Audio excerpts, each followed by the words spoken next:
Everyone, माझं नाव आहे आर्या आणि तुम्ही मला क्यूके म्हणून ओळखू शकता.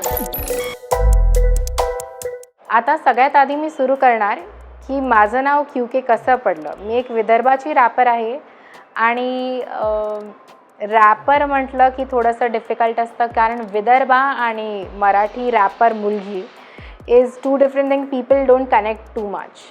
तर जर बघितलं तर मी रॅपिंग सुरू केलं कारण की माझे दोन्ही पाय आणि स्पाईन तुटले होते 2018च्या एका ॲक्सिडेंटमध्ये. अँड मी 8th स्टँडर्डपासून काही रायटिंग करायची. So it started when I had lot of time, जेव्हा मी सिलिंगकडे बघत होती आणि माझ्याकडे करायला काहीच नव्हतं. So I started writing at that time. माझ्या बाबांनी मला एक गोष्ट सांगितली होती की तुझ्या ज्या पण लाईफचे कन्फ्युजन्स असेल त्याच्यात तू स्वतःला विचार की असं का होते. So when you ask yourself why, you get answer. In Hindi में क्यों पूछा तो क्यों के में आंसर आता है, क्यों की, राइट. तो मेरा जब पहला रॅप लिखा था, जेव्हा मी माझा पहिलं रॅप लिहिलं होतं त्या टाईमला मी ते कन्फ्युजन्समधनं जस्ट निघाली होती आणि त्याच टाईमला माझे पाय तुटले होते आणि त्या सिच्युएशनमध्ये सो मी माझ्या बाबांची थिअरी यूज केली आणि मी स्वतःचं नाव ठेवलं क्यूके. आता या गोष्टीत माझ्या पेरेंट्सनी मला सपोर्ट केलं की नाही. भरपूर लोक विचार करतात की कम ऑन, तू एक विदर्भाची मुलगी आहे आणि तू रॅपिंग करते आहे, तुझ्या पेरेंट्सने तुला सपोर्ट नसेल केलं, तू कसं म्हणावलं असेल त्यांना. पण मला असं वाटते की मला कधीच माझ्या पेरेंट्सने किंवा फॅमिलीने असं फील नाही होऊ दिलं की हे नाही करायला पाहिजे मुलींनी. मला नेहमी त्यांनी याच्यात पुढभाग केला आणि त्याच्यात मी त्या हिशोबाने रायटिंग करत राहिली. कारण की आय थिंक की मी जेव्हा रायटिंग करत राहिली तेव्हा मला एक गोष्ट कळली की ओके, माझ्या रायटिंगची डिमांड आहे, लोकांना आवडत आहे. माझा पहिला रॅप कंटेंट निघाला होता जानेवारी 2019मध्ये. आणि मग त्या टाईमला मी एक गोष्ट नोटीस केली की हिपहॉप मी रॅपिंग किंवा रॅप्स पहिलेपासून मी ऐकत होती, मला माहिती होतं की हे सगळं काय असतं. बट वेळेसोबत मी एक गोष्ट पाहिली की यार खूप स्टिरियोटाईप थिंकिंग आहे लोकांची. दे थिंक की ओके, वेअरिंग कूल क्लोथ्स, ढिले कपडे आणि कॅप आणि हे सगळं तर म्हणजे तेच एक रॅपर असतं. मी म्हटलं की का नाही या स्टिरियोटाईपला ब्रेक करायचं.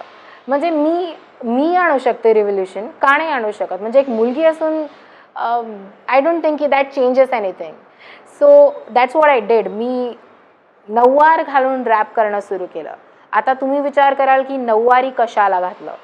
तो because nauvari is a traditional Maharashtrian wearing, not because I'm taking my tradition forward, but because मी माझ्या घरच्या लोकांना पाहिलेलं आहे, माझ्या आजीला बघितलेलं आहे, माझ्या आईला बघितलेलं आहे नऊवारी घालून. आणि रॅपर्स म्हणतात ना की be real, be what you are. So that's what I am. I see my family wearing नऊवारी and that's what I am carrying forward. माझ्या शब्दांचा वेटेज ऑलरेडी आहे आणि ते सगळ्यांचाच असतो. नसेल तर ठीक आहे तर तुम्ही कपड्यांनी का दाखवत आहात. आय थिंक दॅट स्टिरियोटाईप ते बदलायला हवं. दॅट्स वाय मी एक रेव्होल्युशनल ट्रॅक आणला नऊवारी, ज्याच्या थ्रू मी हा स्टिरियोटाईप ब्रेक करण्याचा ट्राय करते. नऊवारी भरपूर गाजून राहिलेला आहे and I am really glad and happy की ओके, फायनली लोकांना दिसत आहे, फायनली लोक बघत आहे. आणि येस, व्हाय नॉट. जर तुमच्या शब्दांमध्ये वेटेज आहे तर तुमच्या कपड्यांनी का डिफाईन करायला पाहिजे की तुम्ही कूल आहात की नाही. नऊवारीमध्ये ही एक स्पेसिफिक लाईन होती, कॉन्सर्ट पे सबस्कर्ट पे घातली मी नऊवारी, पदरसारखा फ्लो सारा रॅप भारी लय भारी. तर त्याच्यात मी हेच डिफाईन केलेलं आहे त्या लाईन थ्रू की दिस इज लाईक स्टोरी. जेव्हाही मी शोजमध्ये गेलेली आहे आणि परफॉर्म केलेला आहे तर मी नऊवारी घालून केलेलं आहे. आणि जेव्हाही मी गेली मला भरपूर मजा आली. Like when I was standing on the stage and I saw the crowd and everyone was like oh my God, she is wearing नऊवारी, can she rap. And then जेव्हा मी माझे शब्द फेकले आणि रॅप करणं सुरू केलं and that time they watch me like a hawk and that's like wonderful. मला ते एक्सप्रेशन्स, त्यांचं ते स्टिरियोटाईप ब्रेक करणं, आय लव्ह इट. पर्सनली. तर या चेंजेस मला मला स्वतःला कधी कधी वाटतं की ओके, नऊवारी आणि या गोष्टींमुळे मे बी जे लोकांनी वेस्टर्न कल्चरचं म्हणजे maybe I am not disrespecting की ओके सगळं ढिले कपडे घालणं is not cool or something, but माझा विचार आहे की हे तुम्ही कॉपी करत आहे. तुम्ही स्वतः काय आहात, और मे बी तुम्ही ब्लाइंडली त्या गोष्टीच्या मागे चालले आहात. why don't you see what you are and carry that forward, which I did, which revolutionary track Nawari brought, and that is it. I think Nawari through हे आलं. पण मला अजून एक गोष्ट सांगायची आहे की okay fine, I have seen I have brought tracks like जिंदा निर्भया तू बन, जस्ट लेट, ज्याच्या थ्रू मी काही ना काही मेसेजेस द्यायचा प्रयत्न केला. नऊवारी दिसून आलं कारण की may be people they don't think की ओके या गोष्टी त्यांनी विचारच नसेल केला, अज्युमच नसेल केला की ओके नऊवार घालून पण कोणी रॅप करू शकतं. And I think that turn my plus point over there.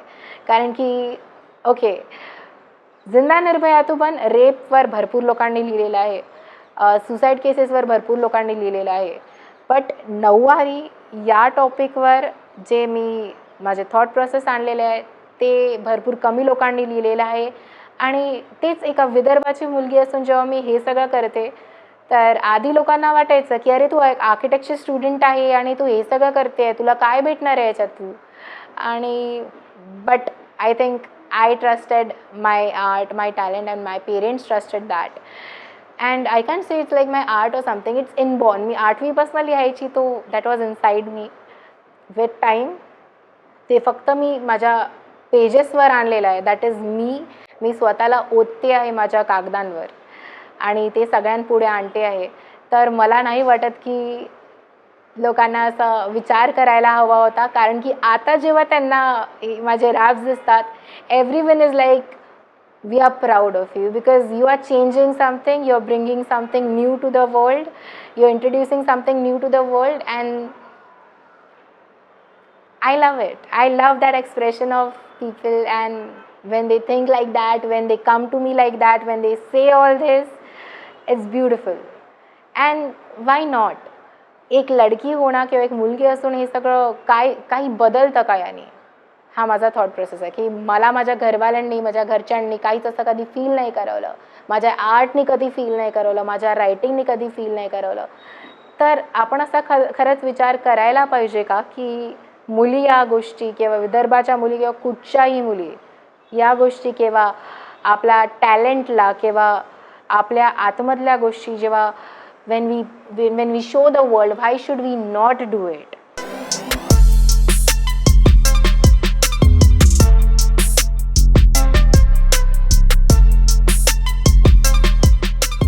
माझे बाबा आहेत आणि हे मला माझ्या प्रत्येक रायटिंगमध्ये सपोर्ट करत राहतात. मी माझी प्रत्येक रायटिंग लिहिल्याबरोबर माझ्या बाबांना सगळ्यात आधी ऐकवते. अँड आय फील प्राऊड की माझ्या पेरेंट्सनी मला या गोष्टीत प्रत्येक वेळेस सपोर्ट केलेला आहे माझ्या रॅपिंगमध्ये throughout since the start. And still it's difficult जेव्हा मी बघते की एक आर्किटेक्चरची डिग्री सुरू असताना पेरेंट्स कसे एका रॅपिंगसारख्या फील्डमध्ये सपोर्ट करत आहेत. बट आय रिअली फील की खूप छान सपोर्ट भेटत आहेत फॅमिलीकडनं आणि ते मला प्रत्येक वेळेस सांगतात की आर्यू हे चांगलं आहे, हे टाक, याचं कर, आपण याचं भरपूर करू, जोरदार करू. आर्याचं तर लहानपणापासून तिला लिहायची सवय होती, ऑलराऊंडरच होती ऑलमोस्ट. चांगली डान्ससुद्धा करायची, चांगली लिहायची आणि अभ्यासातसुद्धा चांगली होती. परंतु तिचा नंतर एक 12वी नंतरचा एक कौल बघितला तर थोडंसं रायटिंगच्या सोबत तिला काही अशी गाणी म्हणायची, गाणी लिहायची याची सवय तिला लागली होती आणि ती चांगलं लिहायला लागली होती. आमचं बरंचदा त्या याच्यावरती डिस्कस व्हायचं की बा तू काहीतरी असं लिहिलं पाहिजे की ज्याच्यामधून आपल्याला काहीतरी सोसायटीला आपण मेसेज दिला पाहिजे. म्हणजे फक्त एक कॉमन तुमच्या लव्ह स्टोरीजचे तसे सॉंग्स किंवा असे विरहाचे सॉंग्स हेच फक्त तुमचं एक्सप्रेशन नसलं पाहिजे. तुमच्या प्रत्येक ह्याच्यामधून काहीतरी तुम्हाला तुमचा मेसेज गेला पाहिजे. आणि लिटरली तिला पण तिची पण थॉट प्रोसेस आणि तिचे शब्द ह्या सर्व याच्यासाठी इतके छान उतरलीत. नंतर ती रॅप करायला लागली. पहिले तर मी फार अपोज केला तिला रॅपच्या याच्या बाबतीत, कारण की एक थोडंसं आमचं बॅकग्राऊंड म्हणजे आम्ही बिझनेस फॅमिलीतून आमची सर्व मुलंसुद्धा जी आहेत ते इंडस्ट्रीजमध्ये आमच्यासोबत जॉईन झालीत. आर्या पण आर्किटेक्चर करत आहे. आणि सर्व एकंदरीत आपण जर बघितलं तर प्रत्येक पॅरेंटला, आज जगातल्या प्रत्येक पॅरेंटला हे वाटत असतं की बा आपल्या मुलांनी खूप चांगलं शिकायला पाहिजे, शिकून मोठं व्हायला पाहिजे. आणि खास करून डॉक्टर, इंजिनियर किंवा तुम्ही प्रोफेशनली चांगले बिझनेसमॅन असंच काहीतरी तुम्ही केलं पाहिजे, हे प्रत्येक पॅरेंटचं एक्सपेक्टेशन असतं. आमचंसुद्धा ते तसंच होतं. तिला त्या ह्याच्यामुळे तिची लायकिंग जी होती थोडीशी आर्टिस्टिक तर पहिलेपासून होतीच, त्याच्यामुळे आम्ही तिला आर्किटेक्चरला तिला ॲडमिशन दिली आणि ती आर्किटेक्चर पण खूप चांगल्या याने करत आहे. आणि सोबत मग तिने हे रॅपचं जे स्टार्ट केलं आणि रॅपच्या याच्यामध्ये तिने सुरुवातीपासूनच जे तिने तिचे पहिले 4-5 जे पब्लिकेशन झालेत त्याच्यामध्ये तिने खूप चांगला मेसेज दिला होता. आणि मला खरोखर सांगतो की माझ्या आत्तापर्यंतचा जरी तिचा 9वारी हा रॅप आज हिट झाला आहे ऑल ओव्हर महाराष्ट्रामध्ये आणि इंडिया लेवलवर खूप चांगलं त्याच्यावरती लाईक्स आणि हे होत आहे, प्रमोट होत आहे डिजिटलच्या याच्यावर.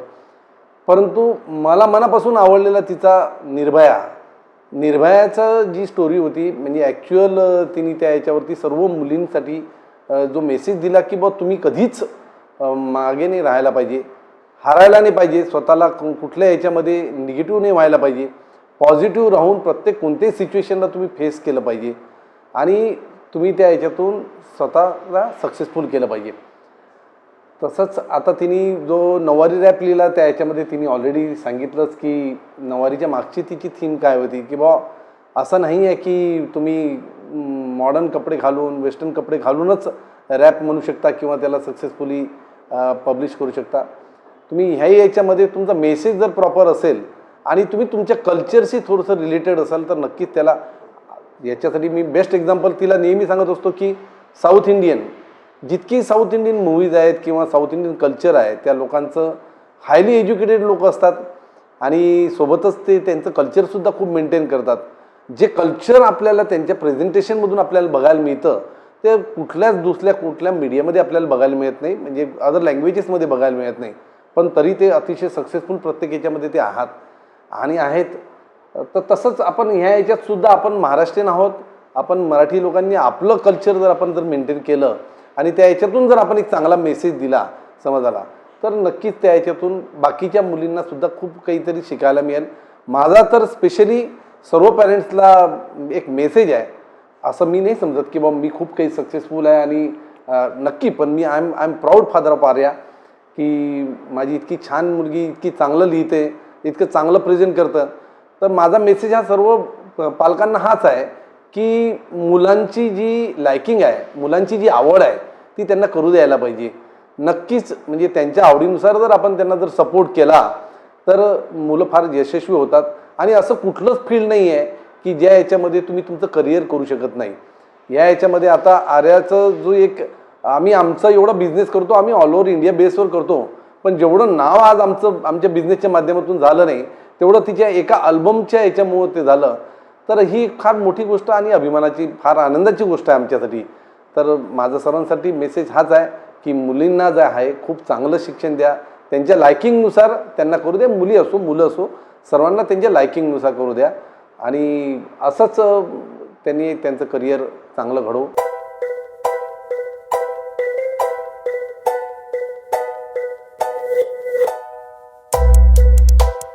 तर ही होती आर्या जाधव, अमरावतीची, विदर्भाची आपली लाडकी मराठमोळी मुलगी. तुम्हाला तिचं रॅप जर ऐकायचं असेल ना तर तुम्ही नक्कीच ऐकू शकता तिच्या सोशल मीडिया हँडल्सवर जाऊन. तर हा व्हिडिओ तुम्हाला जर आवडला असेल तर नक्की लाईक करा, शेअर करा, कमेंट करायला विसरू नका आणि सोबतच आमच्या यूट्यूब चॅनलला सबस्क्राईब करायला विसरू नका. सोबतच तुम्हाला सुद्धा कोणी असे व्यक्ती माहीत असतील ना की जे काहीतरी एक्स्ट्रा ऑर्डिनरी करतायत त्यांच्या फील्डमध्ये, तर त्यांच्याबद्दल सुद्धा आम्हाला कमेंटमध्ये सांगायला विसरू नका. पाहत रहा लोकमत ऑक्सिजन. कॅमेरामॅन आकाश जाधवसह ऐश्वर्या पेवाल, लोकमत ऑक्सिजन, मुंबई.